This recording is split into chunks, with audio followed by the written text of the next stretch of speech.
go. There we go. Now what is up? We have a Greg Capullo page that Barry Colors, our very own Barry Colors, has pulled out of the Court of Owls coloring book, I guess. So this is like fairly public knowledge. This line art is out there. We're gonna make fun of his scan a little bit, but we're not gonna really make fun of it. This is just I'm gonna show you how to like clean it up a little, and we're gonna talk some small publisher stuff. What's out? I saw that Beauty is out again. I worked on a cover with Jeremy on that. But I don't think anything else is out. It's a little slow day it's been a little slow in the Nick Filardi world. I'm working on stuff, but it's like stuff that's coming out down the road. We can just jump right in. Let me jump right in. So this is the page that I picked out of the coloring book. We're gonna kind of fix it up a little bit. By the way, Greg Capullo is the artist. He did his info is down there in the corner as always. You can follow him on Twitter. Yeah, let's see what we got here. So the scan is in RGB. It is 7.5 by 11, 600 pixels per inch. That's good because it means we can zoom in. There's like a lot of like noise in here. We're gonna figure that stuff out. Let's also. We're using a weird lasso. That's not what I want. We're gonna select all this stuff on the edge, get rid of it. Select all this stuff on the bottom, get rid of it.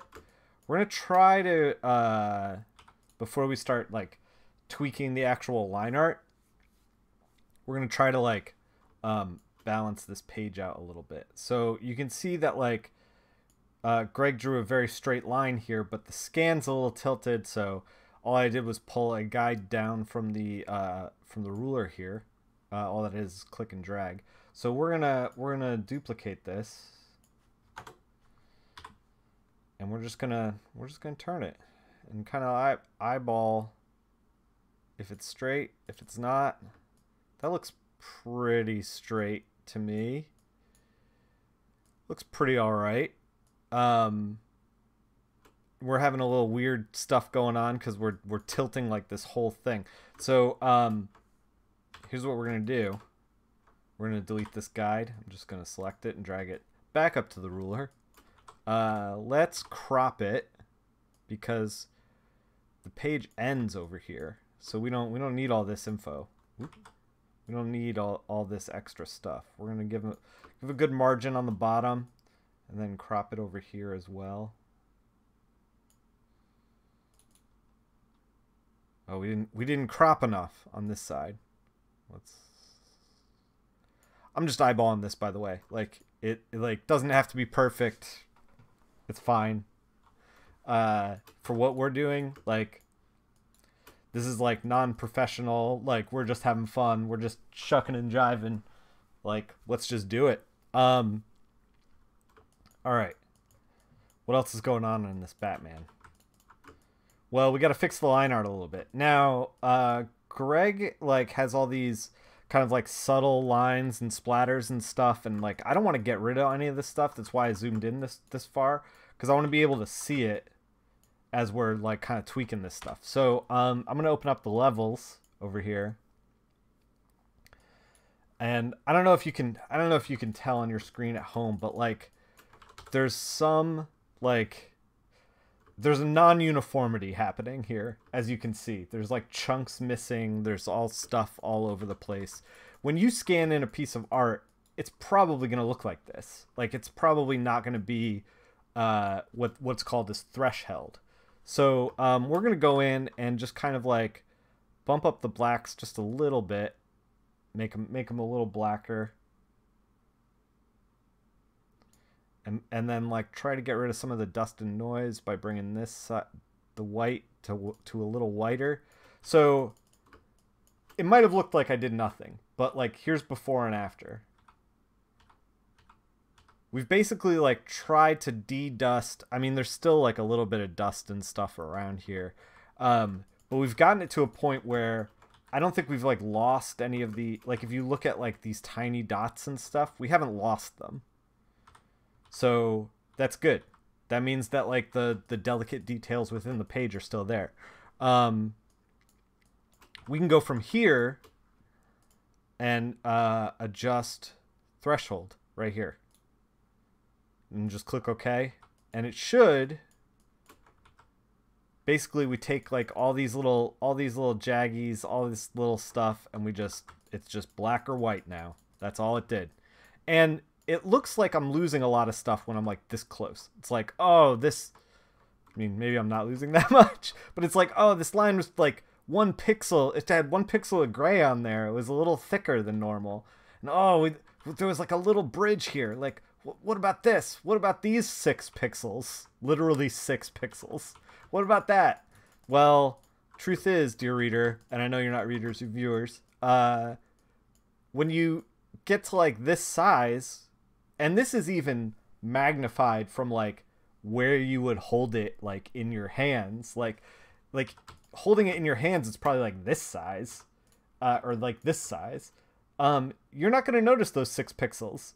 I dare you to point out where those 6 pixels are on Two-Face's face. I don't know where they are. I can't find them again. Like, it's fine. It's fine. And from here, we can kind of, like, manipulate the line art pretty easily. Greg Capullo is, like, an old school kind of guy. Like, he doesn't use a lot of gray tones, a lot of that kind of stuff. So, this works. We've successfully worked this piece to a point where the line art is ready to be flatted. Yeah, so let's start flatting. With all flatting, well, first of all, let's flatten this. Let's grab the line art and dump it into a channel. Let's shift it over to CMYK. There we go. There we go. So when I flat, what I do is I turn off the black layer, click the little eyeball, shift click turns it off, click regular click turns the little eyeball back on, and now we are coloring underneath the black. So we can just all day. I don't know what brush this is. This is a weird brush. Oh, I was experimenting a little bit with the winter brushes that just came out from the Kyle Webster teams. But we're Kyle Webster team? Does he have a team? I don't know where that came from. We're clicking back to the normcore. Like, so yeah. Because we want to use flats. We're doing flats. So we want this. We want this like crisp, like jaggy kind of stuff. All right. When I flat, I kind of just fill it like straight out. I checked out the colors for this beforehand to see if there's like, if Batman had any like special, oh, I forgot there was a coffee here. Oh, that's a little delight.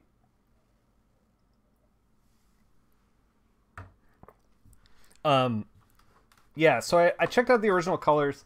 The original colors are very, very good, but they are I don't know how to phrase this. They're very like desaturated, which is like not really my wheelhouse. We're not going to try to do the desaturation. We're going to try to do, and he's like fighting in fog, or like smoke, because he's trying to give himself an advantage.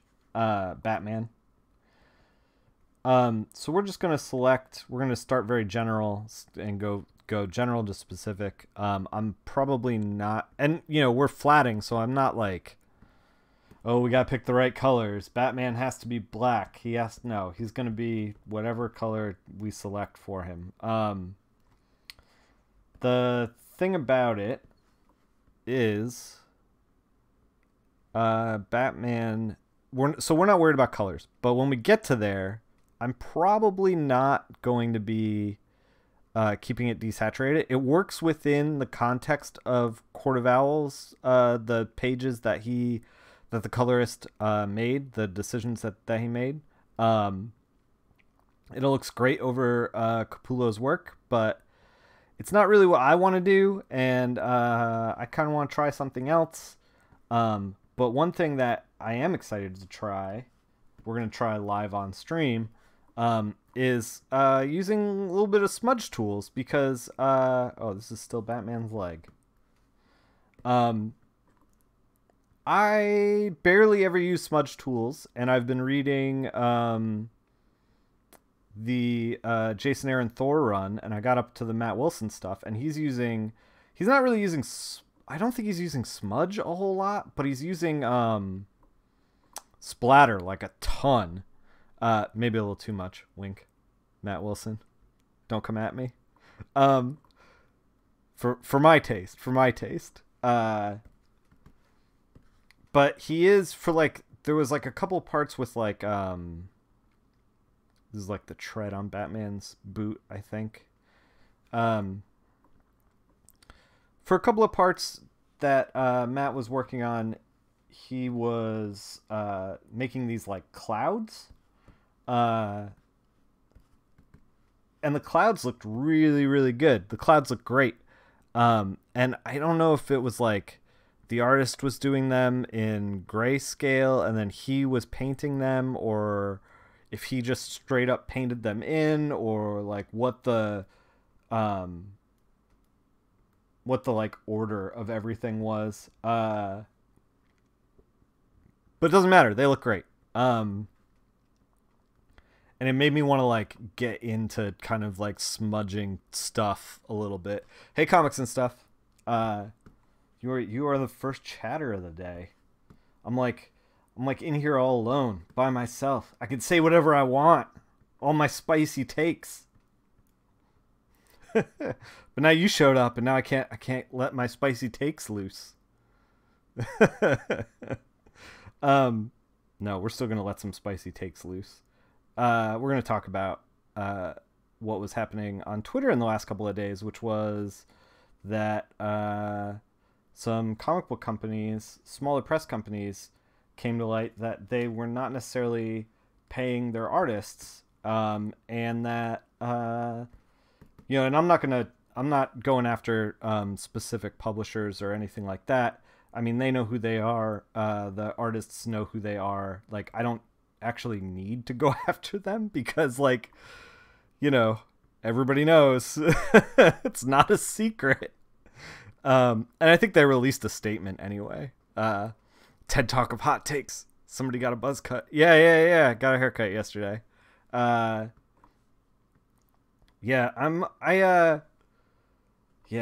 man. I don't know, man. I saw that. I've been watching the new Punisher, and like the dude who plays Punisher, John something. He's got like a tight fade going, and I'm just like, oh man, that looks so good. What I need to do is also lift heavy things like he does, and then I'll look real good instead of this. But anyway, let's talk about small publishers a little bit. So I was listening to Andy J. Pizza's podcast, Creative Pep Talk. I don't know if you guys listen to that. I listen to that sometimes because we all need pep talks. It's fine. And he was talking about like going and like being like self-starting, basically. He and another woman whose name escapes me right now, but they were talking about how sheep, when someone's like herding sheep, Barenthal, yeah, that's the Punisher. Yeah, that dude's ripped. He's a little scary.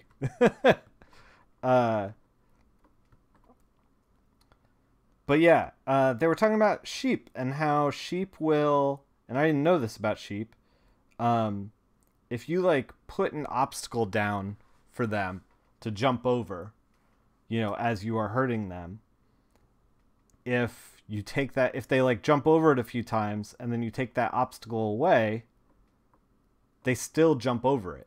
Like they're still doing that.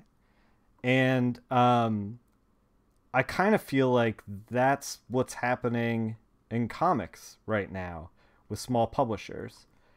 Not all small publishers, but some. I feel like a lot of people feel like they need small publishers in order to get where they need to go. And I don't necessarily think that's totally true. We're gonna work on these panels. This is not precise. I should probably be more precise. Yeah, I don't think it's necessarily true. I think that if you put out a good and this is the other thing that I like tweeted like real briefly, was that if small press companies are not paying you, like, leave. Like, here's the thing. You can do comics all you want for no money at all, like, by yourself. Like, and you would own all of the product. You would be responsible for all of the advertising. You can do whatever you want to do. Like, the internet is a thing. Web comics are a thing. Like, you don't need... It used to be like when I started, it was like the infancy of the internet, and like web comics, like there was no avenue really for like web comics to be like super profitable. And basically if you wanted to make money in comics, you had to like go through the gatekeepers of like Marvel, DC, Dark Horse, whatever.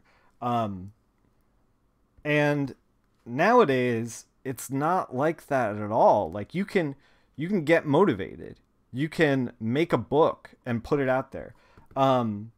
It's gonna be difficult. Like all comics are difficult. Oh, we gotta not color Batman here. But it's not impossible. Like, the barrier is down.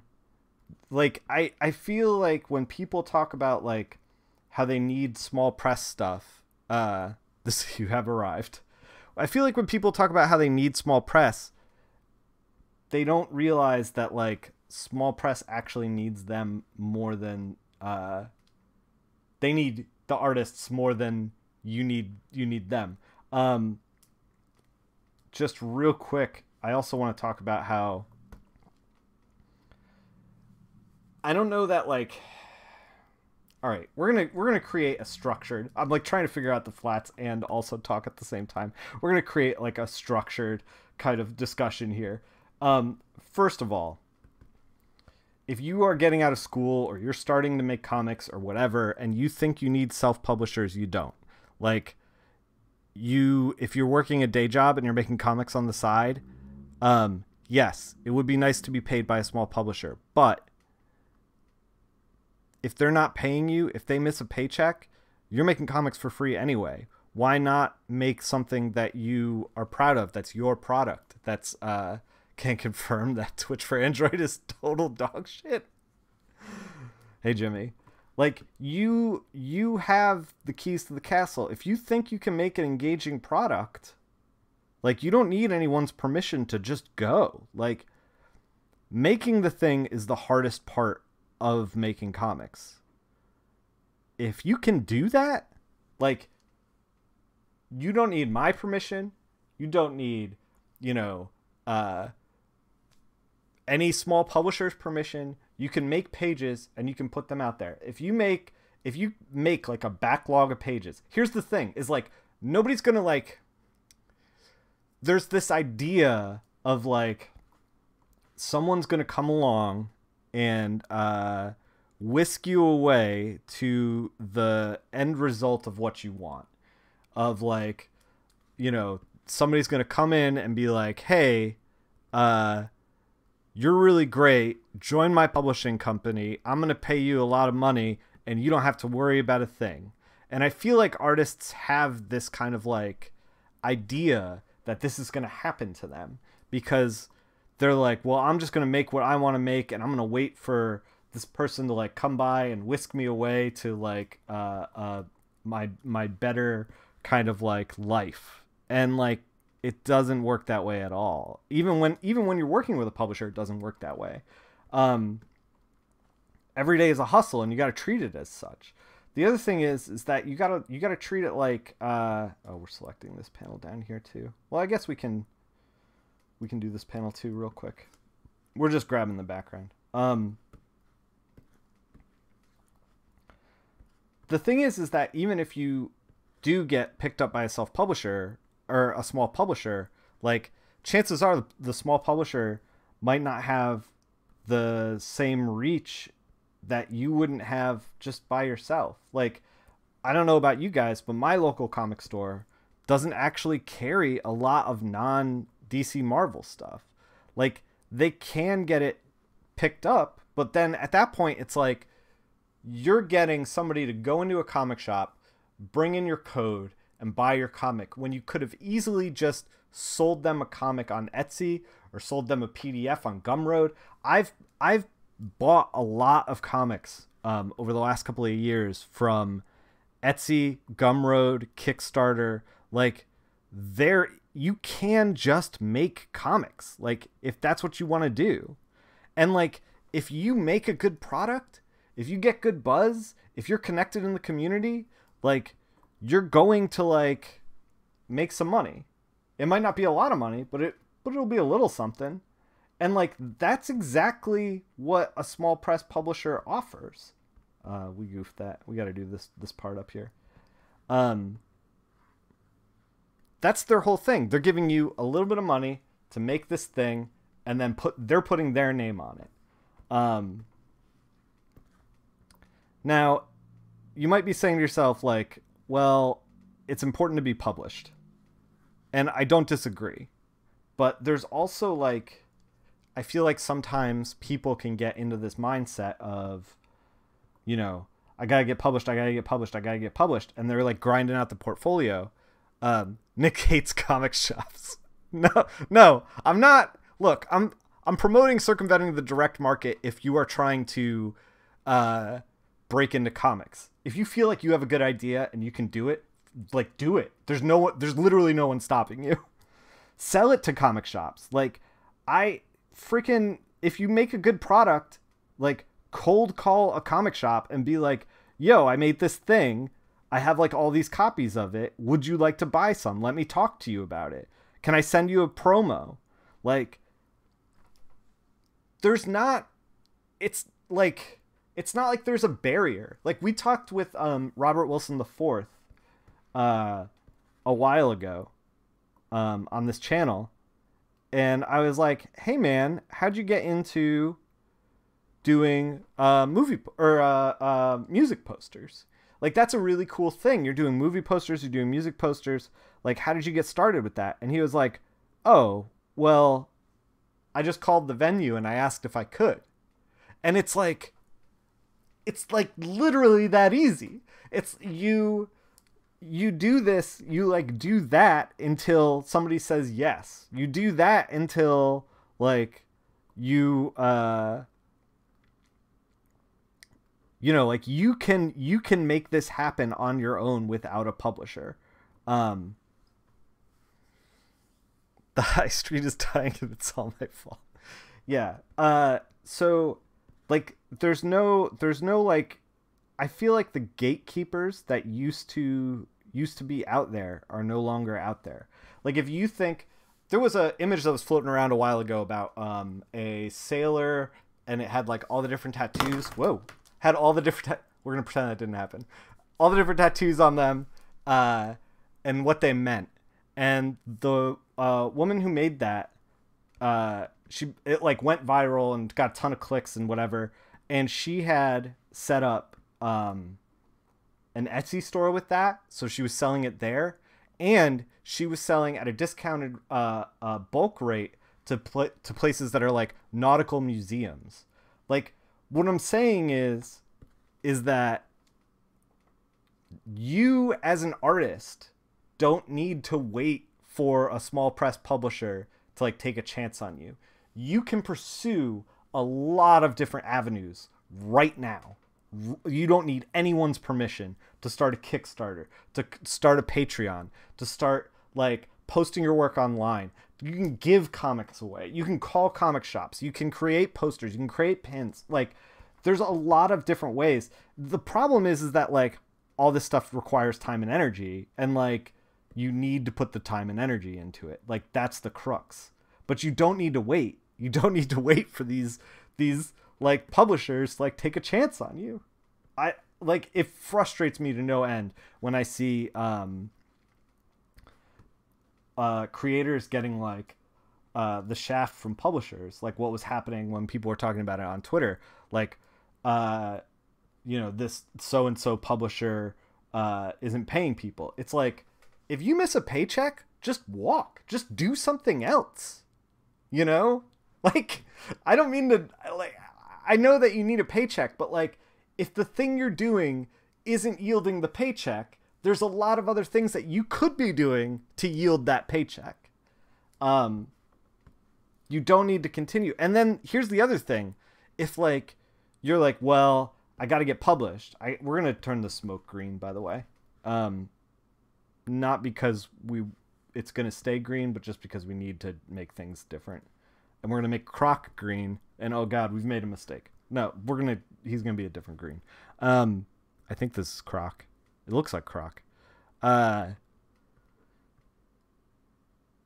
If you are out there and you're like, well, like, I started getting published, or I like put out a first issue and a second issue and a third issue, and I've been working with this company for 3 years and we've done a bunch of issues and now they're not paying me. Like, guess what? You don't still need to be published. Like, if you've Court of Greens, yeah. If you are like, I need to be published, and then you get published, congratulations, you're there. You don't have to put up with anyone's shit anymore. Like, if that was your goal, sometimes I feel like people are like, well, I got to get to this goal. Like we were talking about with the sheep hopping over the fence. And like, once the fence is removed, they're still hopping in that spot. It's like, you work towards this goal of getting published. And then once you are published, you're like, well, this is what I do now, because this is the way it works. And it's like, well, it doesn't have to be. Like, there's literally no barrier. The other thing is that like, if you have a goal of like, if your goal is not to be like published by a small press company, but to be published by like, Marvel, DC, Dark Horse, whatever, then like, how does staying at Vault help you? Like, you also have to evaluate that. And like, it's tough when you're in the the mix of like working on your Black Mask book, or working on your Vault book, or working on your Lionforge book, or working on like whatever small press company you're working for. When you're in the mix of that, when you're like, well, I gotta get these pages out, and you kind of stop evaluating. You get into like a rhythm of like, okay, well, I got to get all this stuff done. You really stop thinking about it. And here's the thing. Here's a dirty little secret, is that like, it is not in like Vault's best interest or Black Mask's best interest to like get you DC work. It's in their best interest to keep you working at a lower page rate for them and getting better, and then like keeping you in that box. And like, they may be you gotten to know them over the years and they're your buddy, and like, it's fine. And I'm not saying that like they're bad people. I'm just saying straight up, the idea of the publisher is to keep you there for as cheaply as possible, making as good work as possible. You've been thinking a lot and you want to write, draw, and color your own comics. The whole dang thing. You think you're just going to do it from the jump rather than breaking in with a publisher, even though it's not very great right away. Yeah, it's most fulfilling, and you have a job that pays the bills in the meantime. Yeah, see, that's the other thing, is like, if you have a job that pays the bills in the meantime, it's like, why would you work for a publisher? Like, where I don't understand where the advantage is. Because like I've looked up publisher like small press numbers, and it's like they're moving books at like under 1,000, and I'm like very confident that you out there making your own book can also move like numbers under 1,000. If you are good enough to work for a small press company and move books under 1,000, you are good enough to work on your own and move books under 1,000. You know,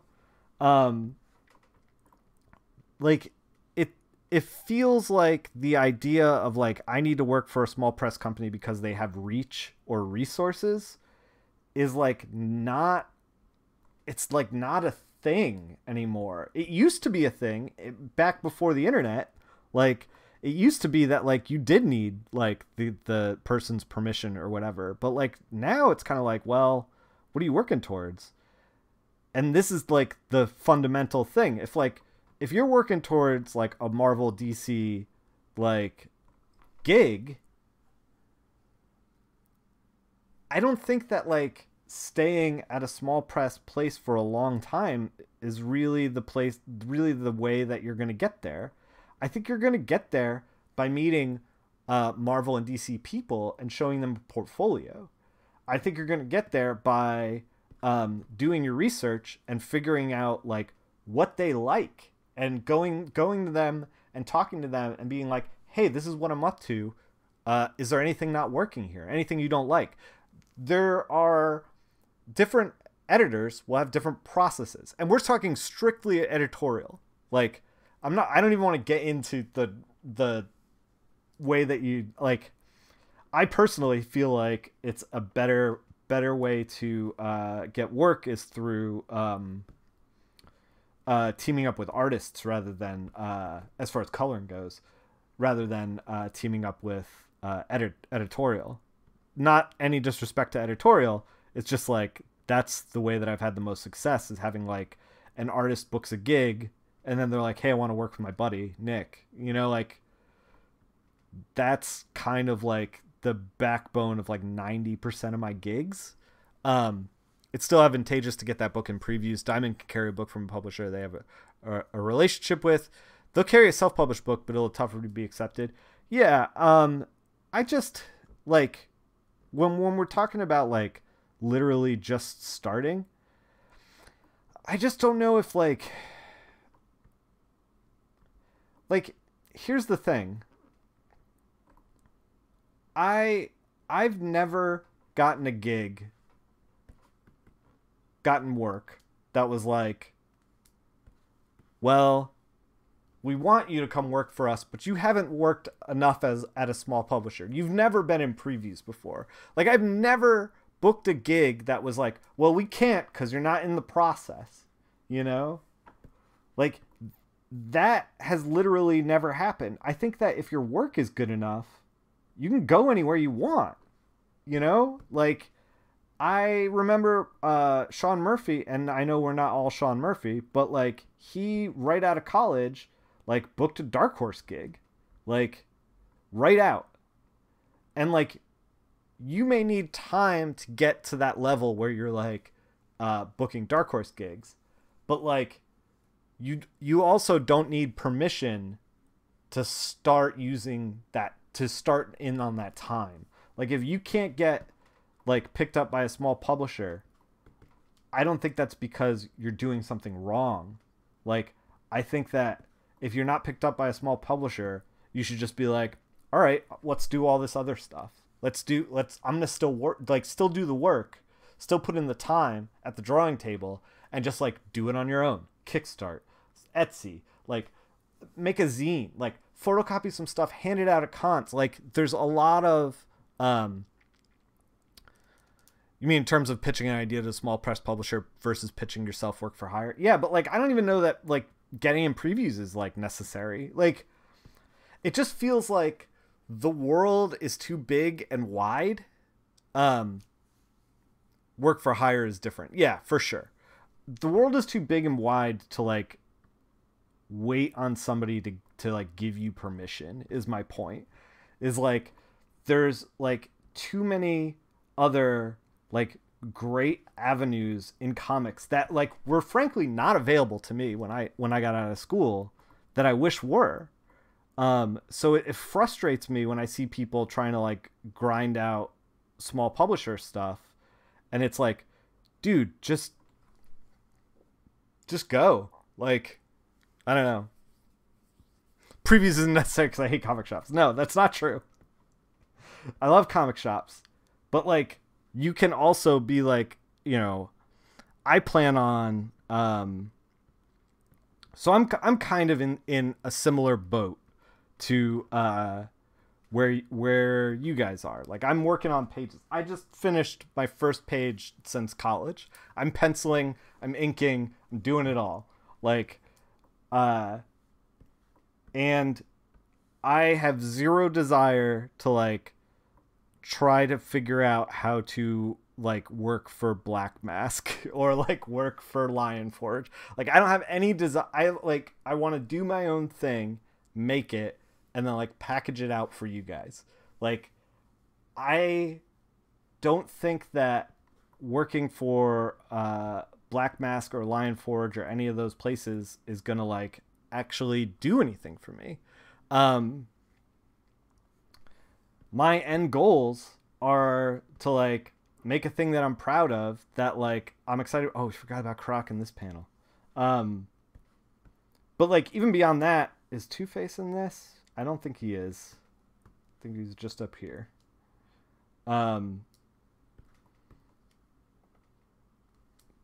But even beyond that, it's like, I wouldn't mind working for DC, Marvel, whatever, like as a penciler, but I know I'm not ready yet.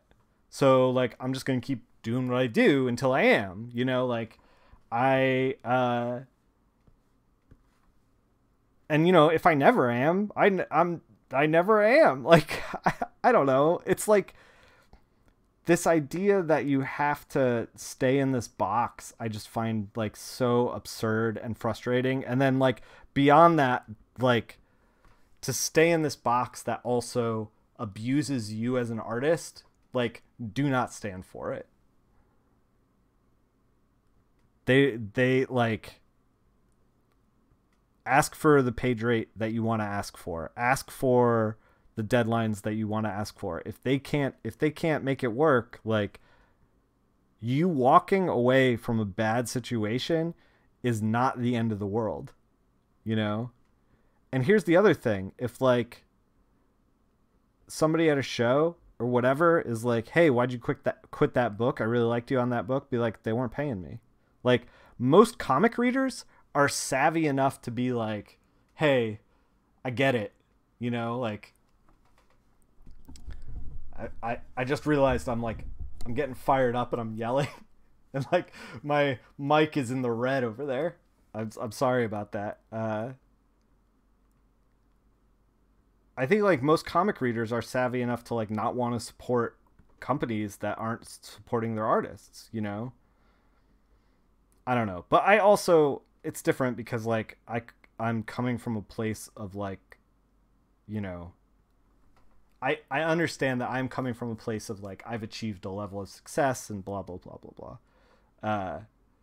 So it's easier for me to be like, "Hey, walk away." But like, I don't know, man. It's just like,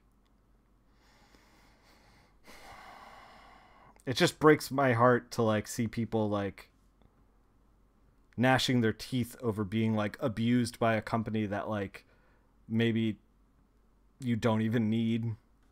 I don't know. It's just such a weird thing to me.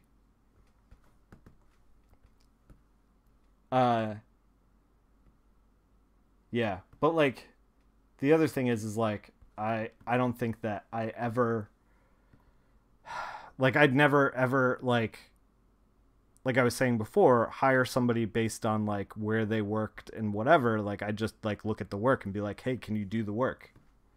If you can, that's all I need to know."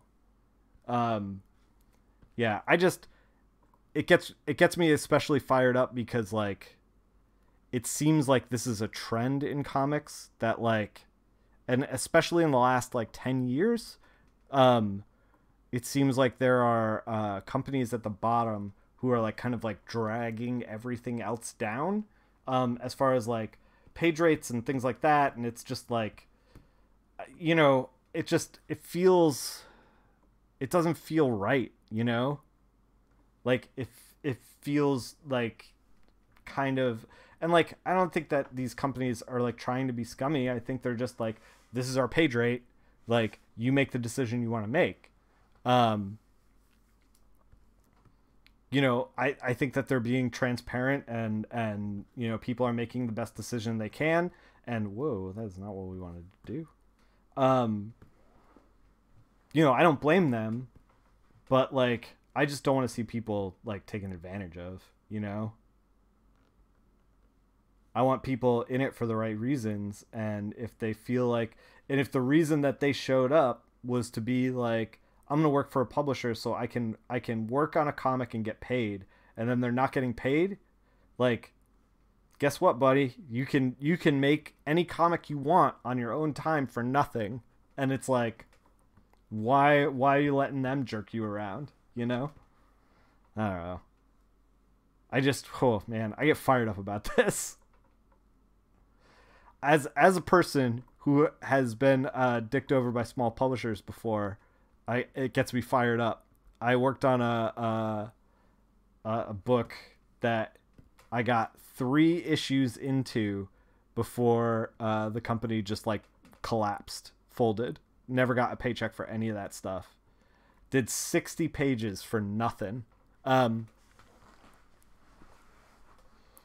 If the page rate seems too poor, typically it seems more logical to self-fund. Yeah, I also feel like, you know, this is the other aspect of this.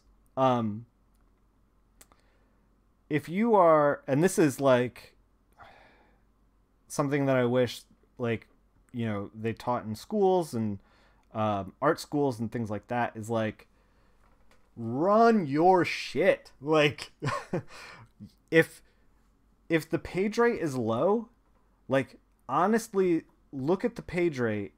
My advice to anyone accepting any kind of page rate is, like, look at the page rate and, like, figure out how much you're going to pay in taxes, how many hours it's going to take you to work on a thing, and decide for yourself. Like, some people are like, well, I just got to get published. And that, I can respect that. Some people might say, like, well, I have a good relationship with this person. You know, there's a myriad of different reasons why you would do a book. But if you're doing a book straight up to be paid, and then like the payment is very little, like if you do your research, you're like, well, after taxes, I'm gonna make this much for this many hours. Like, potentially, you might be better off, like.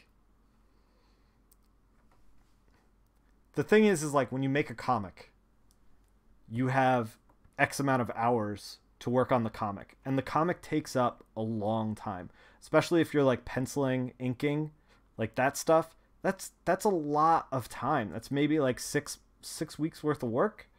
And that's like steady 6 weeks where you are not working a day job. That's like Jeremy, I think, takes about 6 weeks to do an issue. He's penciling and inking The Realm.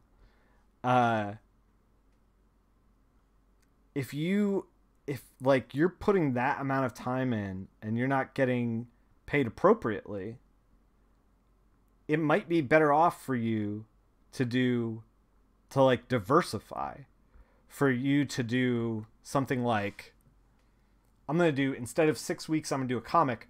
I'm going to do 3 weeks, do half a comic, put it on Twitter, put it on Instagram, put it on Gumroad for sale.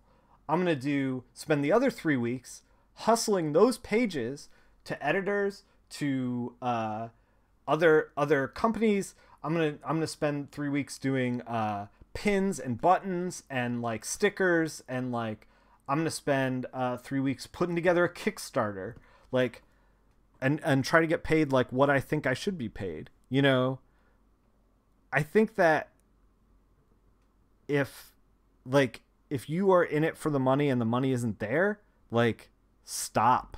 Like, I don't know. It seems like simple when I say it out loud, but it's like, I don't know.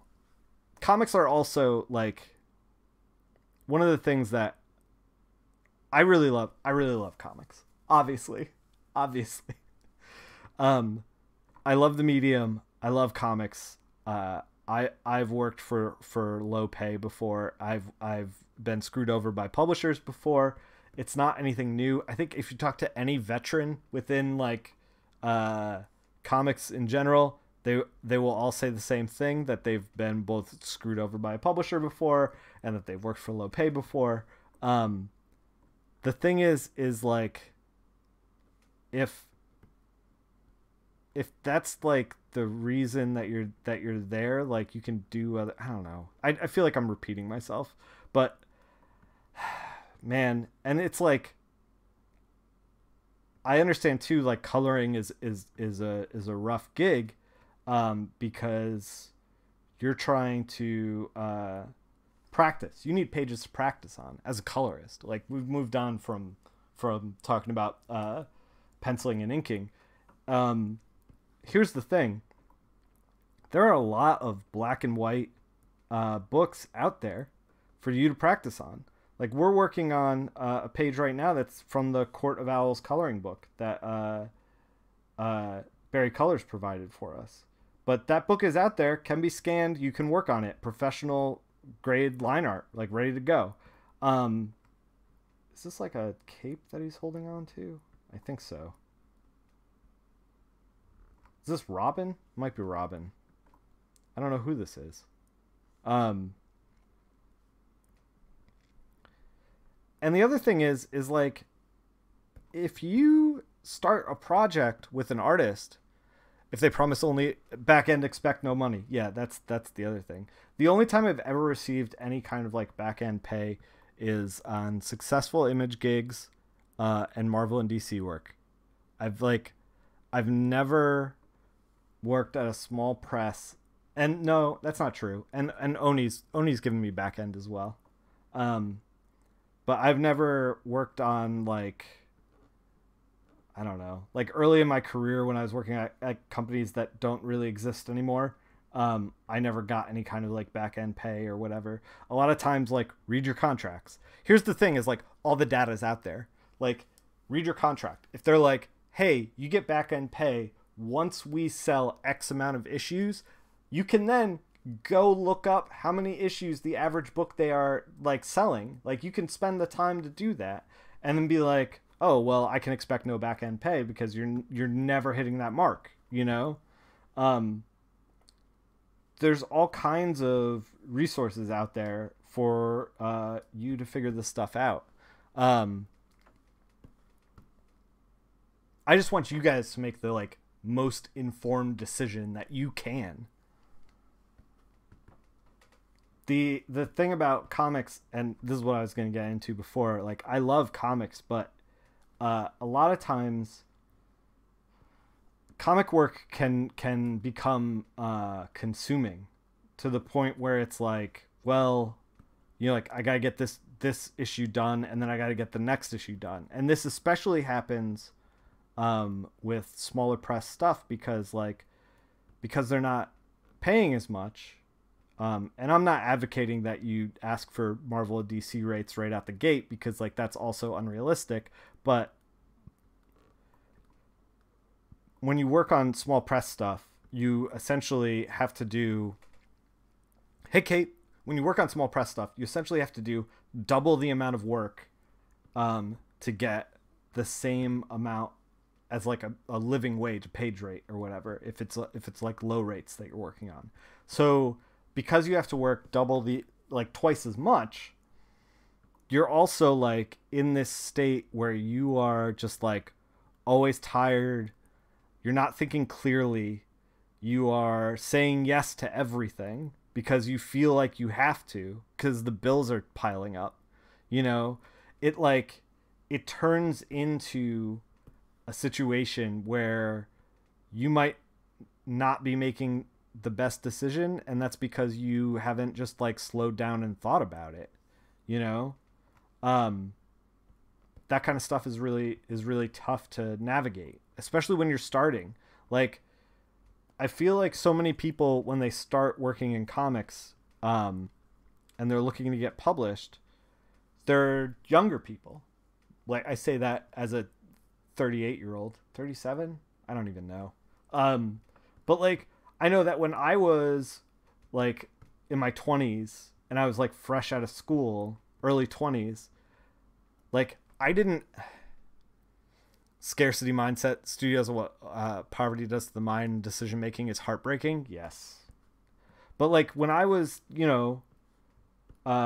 working out of college, I had no idea how to run my shit. Like I didn't know what a good page rate was. I'd never paid my taxes from a freelance lifestyle before. I didn't know what the kind of questions to ask an accountant to find a right accountant. Like I didn't know these things. So because of that, I was like, oh, this page rate sounds fine. Like, let's just go with this. Like, and then when it wasn't fine, I was like, well, I've committed to like doing 6 issues or whatever. So like I got to follow through on the commitment. And then it was like, well, we got another thing coming if you want to jump on this commitment too. And then it's like, well, like I don't have any other gigs lined up. So like I have to take this thing because like, I don't know what I'd do if I don't do this thing. And then you're boxed into a place where it's like, you don't even have time to like look for other work. And this is what I was talking about, like in the beginning with, when I was saying that like a small press company, if they think you're doing good work for them and they are giving you work consistently, it's not in their best interest to like pay you more. If like you're agreeing to the work, like they're not going to be like, oh, hey, also we're going to throw in this bonus. That's like almost 15 years in the industry. That's almost never happened to me. I think it happened one time. Like I've never done like, well, I'll do all of these books and then they'll just give me more money. No, I always had to ask. I always had to ask. So please, if you are out there and you are like in that position where you're like two or 3 years deep with a company and you still haven't gotten a pay bump and you feel like you deserve it because you're doing better work than you were doing before, get that pay bump. Ask for it. Fight for it. And if they're not going to give it to you, you know that if your skills have leveled up, you can shop yourself somewhere else, but you cannot do that if you are grinding out 6 weeks worth of work in 4 weeks worth of time. If that makes any sense. Like, man, this whole thing gets me so fired up. In case you can't tell. Basically what I'm saying is we have to unionize. Because, oh my God, we're getting taken advantage of out there. The whole like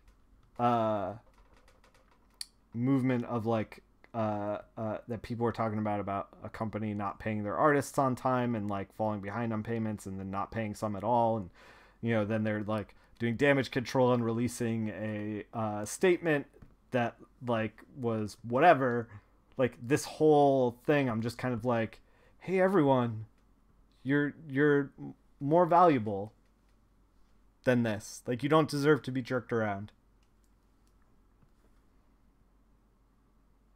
You should just look for work elsewhere. Oh, and I will say, like as a colorist, too, if you're worried about like a lot of the things is like people won't necessarily stick up for themselves because they feel like if I push back with this company, like especially when they're starting out, they'll be like, well, I'm a nobody.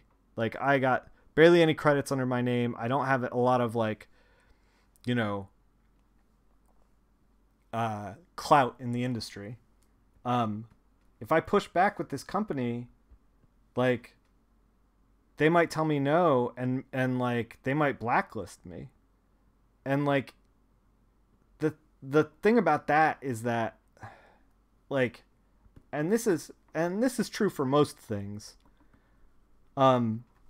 You should always be dabbing on those haters. Like, and what I mean by that is both literally dab on them because it's hilarious And also, and it will drive them crazy. And then also, if you do work that is like, you know, amazing, if you do good work, you will find work. Like, if they're like, we're gonna blacklist you from our company, like, the best revenge from that is to be like, cool, I'm just gonna work over here for more money. Like, I don't know. Same with other low wage work. People tell them go to school, find a better job, but they're so pressed by their current one that they can't afford to take time off. Yeah, it turns into like self-fulfilling. Like, yeah. And people take advantage of that. And I don't think comics is any different, really. The whole time that drama was unfolding, you couldn't help but think that even if they did pay it properly, it wouldn't be a livable wage. You just wish people got paid more. Yeah. Like, I understand that, you know, when you're starting to work in the industry, you know, like, I don't think that, like, I've been doing this for 15 years. I'm like pretty good at what I do. It took me a long time to get here. I'm not saying, because it's weird, because there's also this rubber band effect where, like, I'm telling you all this stuff and then you're like, I want $150 a page, which is like absurd.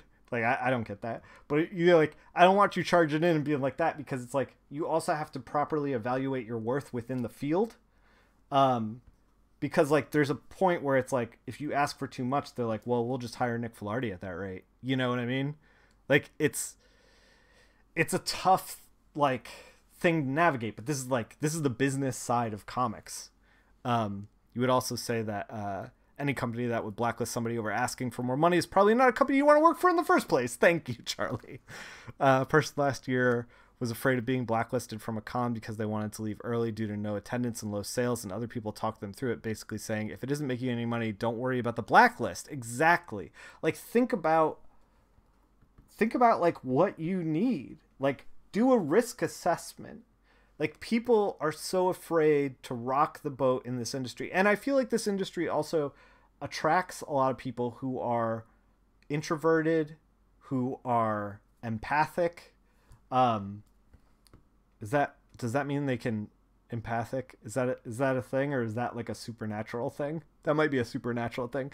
They have empathy. Like, they don't want to, like, this industry attracts people who, like, don't want to rock the boat, that don't want to necessarily stick up for themselves, that want to be like, oh, well, I don't want to screw this guy over, I'll just take it. You know, like, I was a person like that, sensitive to other feelings. Yeah, I didn't know if that was like one of those things where it's like that person in cricket in Guardians who can make people feel other things. Yeah. But yeah, I feel like this industry is full of people like that, which is fantastic socially. Like, I don't want to be friends with a bunch of sociopaths, but, like, as far as, like, business goes, sometimes it's not, doesn't make for the greatest business mind. Yeah, I mean, I don't know. It's all I'm saying is sometimes the adjective sounds better than that. Yeah. You think the mindset should extend beyond just publishers. If you're doing a Kickstarter with someone, don't undervalue yourself. For sure. You have bumps in places for the colorists on White Ash. Excellent. Yeah, Charlie, I know you know how it goes. He has a base page rate he's happy with. It goes up depending on the performance of the Kickstarter. Yeah. The empaths that feel the emotions of ghosts. Yeah. We don't have enough ghost empaths in comics, is what I'm saying. You know, I just want, you know, you guys to make good choices out there. I want you guys to be thinking about what you want. And if you are in a situation where you are no longer getting what you want, like, what I'm saying is, you don't have to stay there. And, like, comics, I've said this before, marathon, not a sprint. Like, making others feel feelings would be, can't remember. Yeah. Comics is a marathon, not a sprint. Like, I I've been like in a position where I've made a hard choice to like walk away, which is scary, which is very scary. When I didn't have anything else lined up and I was not as known as I am now, as early in my career, and like I survived it and I booked something else like a couple of months down the road, and it's like it's scary for those couple of months, but like it was ultimately more fruitful for me to do that, to walk away from like a bad situation and put my mind and my effort towards finding a better situation. I don't know. It's like man, I feel like I'm talking to myself in circles, but what I'm saying is basically everybody out there, like, keep making comics on your own terms, you know? Like, if you are persistent within this industry, you will find more work. Like, it's an inevitability. The industry moves very slow, but if you stick around, you will find more work. And you can leave bad situations and still stick around in the industry by making work, putting it up on Instagram, putting it up on Twitter, and like doing things like going to shows and meeting people. You also say, from the POV of someone who pays a person to work on a comic, paying them is the most you can afford gives me confidence that they're going to invest themselves in the project. Yeah, totally. Like, you don't want somebody who's like, oh God, I got to do this thing for Charlie now. Let me phone this thing in. It goes both ways. Should be a team. Yes, totally. Yeah, man, it's just such a complex thing. And I wish that art school talked to me about this stuff. But like the problem with art school is that I'm being taught by people who are professional teachers, who are not freelancing. They're not, like, fighting for gigs. So like the idea of running my small business, which is like what this is, running it well, was like something that like never even occurred to me when I was in art school. It was just like such a foreign concept to me. And like, I don't think that's the fault of the teachers. Like, I just don't think that, like, they had the experience to say these things, to come from this place, I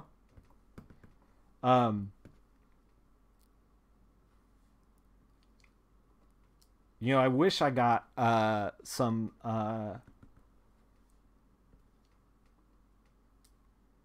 I wish I got some advice about how to leave a gig, how to like understand if a gig is working for you early on in my career, because like I probably would have done some less fruitful things that I felt like I needed to say yes to. Also, as a colorist, and I know you guys, a lot of you who watch the stream are aspiring colorists, the thing about working for a company and feeling like you have to work for that company because you're afraid of burning the bridge. I've been doing this for 15 years. I have worked both angles of like trying to please an editor in order to get more work and trying to please an artist in order to get more work. And I have found in general that figuring out what the artist wants and figuring out how to make the artist happy, the line artist, will yield far more results than like making the editor happy. I'm not saying that like you should never make the editor happy and you should always make the artist happy. I'm saying try to make everybody happy. But like an artist, when they book a gig, if they like you, they will fight for you. An editor, I feel like, is running a lot of things all at the same time and may book you for another gig down the road, but may not book you immediately after the first one. They may book you like 6 months to a year after or whatever. Doing the job, selling yourself to do the job, and managing your career are 3 very different skills. Yeah, and usually they only teach one in college. Yeah, you don't learn how to like sell yourself as like capable when you're doing like life drawing in college, in art school. That's just not a thing that happens. man, I just want you guys out there like kicking all the butt that you can, you know? Like I want you guys out there making good choices. I want to see you in good places. I want you you know, doing as much work as you can. And here's the other thing. It's like I got advice early on when I was like showing off a portfolio of like stuff that I had in print where you know, I was showing it to Marvel and DC guys and this is part of like you have to invest time into understanding the road that you need to go down. I was showing it to Marvel and DC editors and they were like, these look great, but like they don't know what your indie character is supposed to look like. So they don't know necessarily if you're doing a great job or not. If you hand them a portfolio, if you hand a Marvel editor a portfolio filled with Marvel characters, and it feels like this is like, duh, of course. But like, I needed to be told this when I was starting out. If you hand a Marvel portfolio to a Marvel editor, they will be more likely to hire you. Because they're like working on that stuff. And like, the other thing is that their preferences are out there. Like, you can go to a comic shop and see like, okay, I'm going to meet with this editor. I'm going to figure out what they're editing. I'm going to pick up the books that they're editing and see what their choices are, what they like. And I'm going to look across these books that they're editing and be like, what's the commonality? Oh, it's all desaturated. It's all kind of dark and moody. Oh, I should make a dark and moody portfolio. Oh, it's all like bombastic and crazy. I'm going to make a very vibrant portfolio. Like, but the thing is if you are grinding it out at a small press publisher and you don't have any time to do this, then you don't have any time to do this. And if you're not getting paid on top of that, it's like, dude, I don't know, man. Like, just, it's okay to just walk away.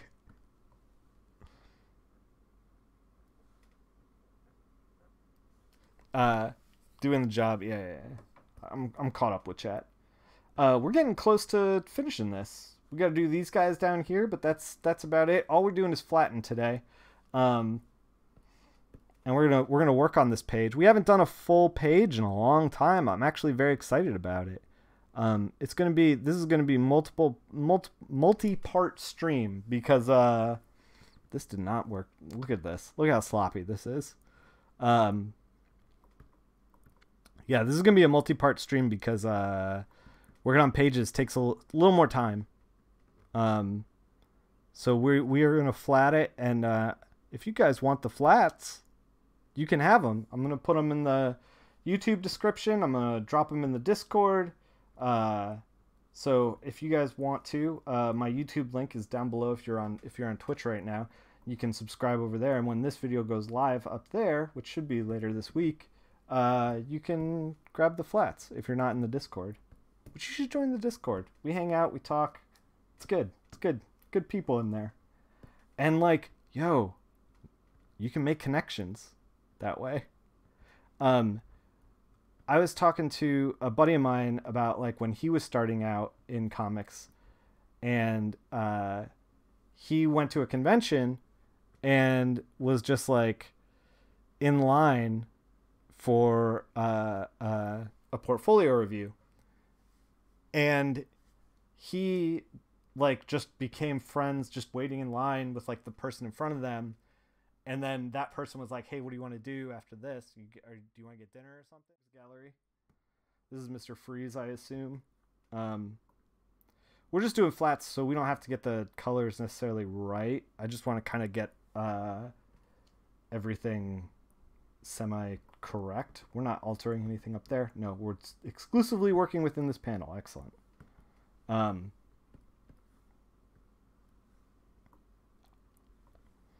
All right. So yeah, we're getting nearly to the end of this. If you are curious about like how to work on this page, because I'm probably going to put it up in one layer. If you notice, I'm working cyan, magenta, yellow. That's here in the corner. If you want to work in layers, you can simply take just the black channel, put it in a new layer, and you should be good to go. Set it up however you want to set it up. Let's deselect these guys up here. I don't know exactly what these costumes are supposed to be and who all these people are. So we're like fast and loose with the color choices that we're making. I think this pig dude, whose name escapes me right now, even though he was in a sweet Nightwing issue just recently, semi-recently. The one where Nightwing's like motorcycle racing up the mountain, that issue had this dude in it. I forgot what his name was. Oh well, I wish I remembered, but it's fine. And I think this Clayface here. We are fast and loose with these tiny people. Look at all the stuff I'm missing. Just pixels and pixels. It doesn't matter too much, because once we get in to like the nitty gritty in here, like I'm kind of flattening this for myself. I know I just told you guys that you should Captain Link Hogthrob. Oh my god, no, that's not his name. Is that his name? It doesn't seem like his name. I know that, you know, I'm passing these flats off to you guys as well, but like, you know, I'm kind of flatting it for myself, so we're a little fast and loose.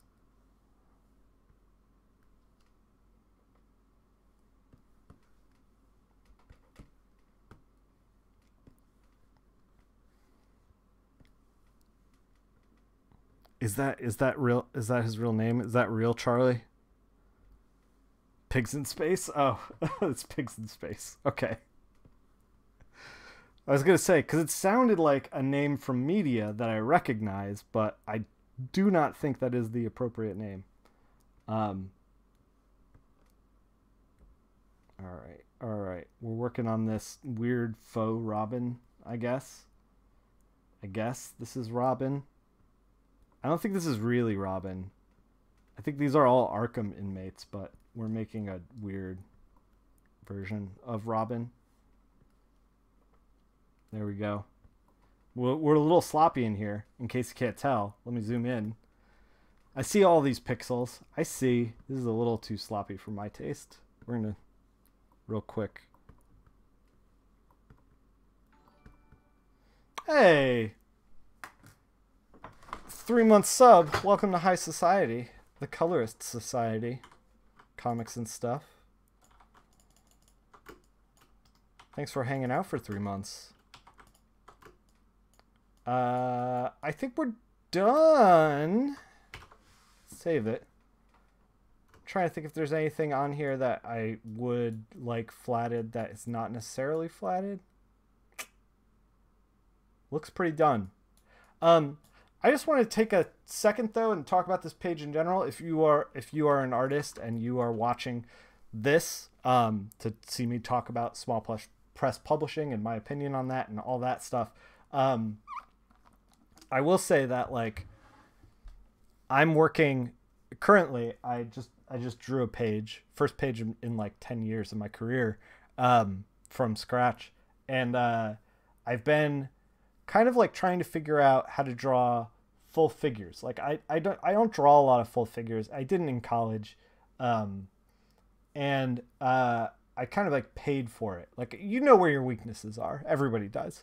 But I think the reason that I didn't end up drawing a lot of full figures is like, you look at this page and like Batman's running at you in the first panel, but it's really, he's just like chest and then like knobs on the bottom. Like everyone's cut off at the shoulders and the knees, or the waist there. Then it's a close up of a punch, and then it's like the closest we get to full figure is like a little under the knee on Croc, and then that's it.